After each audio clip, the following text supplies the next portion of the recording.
Ya. Isu soal pangan, swasembada itu seksi nggak sih dari perspektif politik untuk Presiden Prabowo, tabungan politiknya? Oh iya pasti dong. Jadi dari survei kita tadi kan, Oke, kita balik ke plasma ke layar. iya program kerja tadi mas. Yang program kerja ya? Tadi, ya. Jadi program yang paling populer di masyarakat itu makan bergizi gratis, MBG. Nah, kenapa saya hubungkan dengan swasembada pangan? Mas bayangkan MBG itu sekarang sudah kalau tidak salah 30.000 dapur, ya kan? Satu dapur itu melayani 3.000 siswa. 3.000, ya. Coba Mas kalikan rata-rata satu dapur 300 kilogram beras per hari. Iya. Jadi satu hari kalau 30.000 aja itu 6.000 ton beras aja, belum yang lain, daging, telur, ya kan, sayur dan lain sebagainya. Jadi ketahanan pangan itu, swasembada pangan itu, terutama definisi kata Pak Kodori tadi, memang harus definisikan dulu Pak, pangan itu apa, ya kan? Gitu. Apakah cuma beras? Karena pangan banyak sekali, kan begitu. Ya kalau beras pastilah ya, kan diserap di MBG juga kan? Iya, MBG kan ada beras, ada daging, ada sayur, kan seperti itu.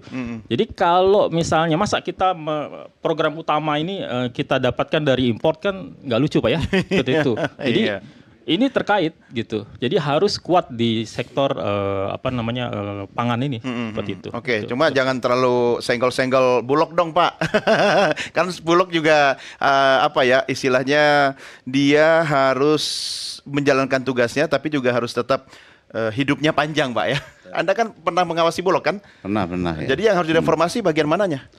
Yang harus direformasi ini sebenarnya kejelasan tentang misinya. Ya kan? Kalau dikasih misi stabilisasi harga, floor price, kemudian ceiling price ditetapkan, penyerapan gabahnya ditetapkan, stoknya ditetapkan, tanpa intervensi pemerintah ya nggak bisa. Pemerintah harus intervensi? Harus intervensi, karena nggak ada kan mau selamat tapi gratis gitu kan. Kan? Jadi mesti harus diintervensi. Karena memang ini misi pemerintah, misi negara kan. Gitu prinsipnya. Ya, Bu Wit silakan tambahan, apalagi kalau kita bicara koordinasi lintas sektoral, ya kan, Kemenko Anda ini kan termasuk Kemenko New Kids on the Block, anak baru gitu. Apa yang bisa Anda sampaikan sehingga semua pemangku kepentingan ini paling tidak punya visi yang sama, bahu membahu? Iya, kembali lagi itu memang tugas dari Kementerian Koordinator ya Pak ya.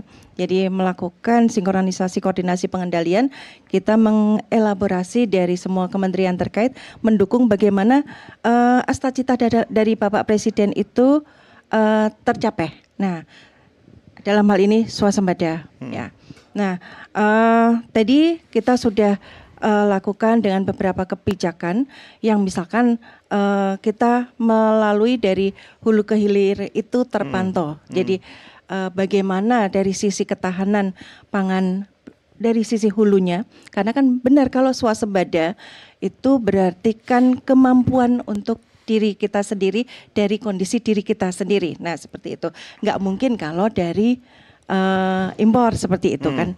Nah apalagi itu yang kita ingin capai nanti di kedaulatannya, ya kan, kedaulatan pangan atau lumbung pangan bahasanya, otomatis sudah kita siap dan kita bisa keluar. Nah, dari hal yang kita lakukan berarti kemantapan atau proses dari peningkatan produksi yang kita lakukan, ini kita harus bisa melihat proses hulu dan hilirnya itu kuat. Nah, ini tidak hanya di satu komoditi pangan saja. Jadi pangan ini benar-benar pangan secara menyeluruh. Jadi misalkan dari sisi berasnya, bagaimana hulunya, kemudian sampai ke proses rantai pasok hingga ke hilirnya. Komoditas pangan sendiri menurut versi dan kriteria pemerintah ada berapa banyak sih Bu Wit? Secara keseluruhan ya, jadi tidak hanya dari beras, kemudian jagung, kedelai, tapi benar-benar memang seperti singkong pun jadi bahan masuk juga ya. Ya, jadi sebagai bahan pangan, dan hal inilah yang menjadi satu kesepahaman bahwa kita harus bisa mengatur dan mengendalikan dari hulu hingga hilirnya itu terselesaikan. Nah, melalui tadi koordinasi dari beberapa lintas sektor untuk kita siapkan. Jadi kemarin ada beberapa contoh, misalkan dari sisi Kementerian Pertanian kan sudah kita sinkron dan koordinasikan beberapa program kerjanya supaya bisa mencapai dari sisi produktivitasnya.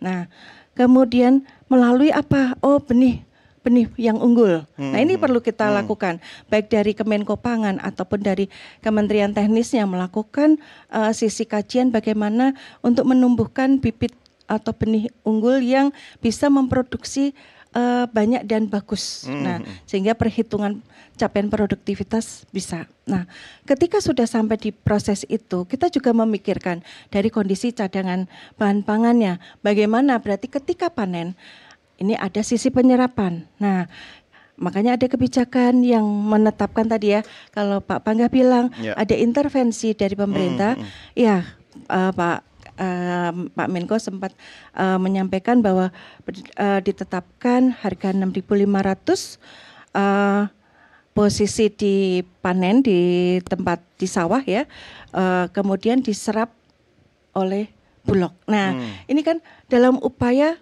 memang memenuhi dari cadangan bahan pangan karena kita kan juga memprediksi sampai ke sisi hilirnya, dan ini juga terjadi misalkan ada di komoditi singkong dan lainnya, karena kan kita juga menyikapi supaya ada sisi pengendalian. Jadi biar kan kemarin cukup ada berita atau ontran-ontrannya. Nah, ini kan juga diajukan bahwa nanti dilakukan kebijakan dan udah dilakukan untuk sisi lartas atau pelarangan terbatas. Nah, hal-hal ini tidak hanya di 1-2 komoditi, tetapi memang kita potret secara keseluruhan dan ini bisa bersinergi dengan setiap KL yang ada di bawah Kemenko. Tapi kita harus apresiasi khususnya untuk beras dan jagung.